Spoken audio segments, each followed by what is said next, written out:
addu'o'i da ake na azkar safiya da maraice kullum kada ka yi wasa da su don zamanin fitina ne yau. Idan ka kasa karanta su to kar ka bar guda biyar ciki duk rantsi ka karanta su. Ta farko kar ka manta da wato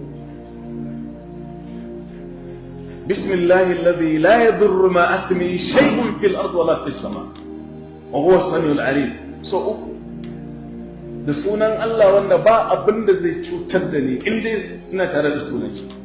Allah shine mai ji mai gani. Har ka bar wannan tasirin shi na da yawa. Na biyu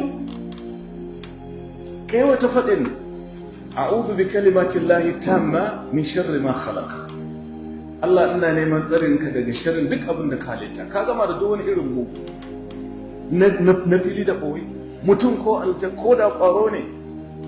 Na uku karka mance da maimaita subhanallahi wa bihamdi na'am adada khalqi wa rida nafsi wa dhashi wa bidada kalimati. Na hudu raditu billahi rabban wa bil islami dinan wa bi muhammadin sallallahu alaihi wasallam nabiyyan rasul.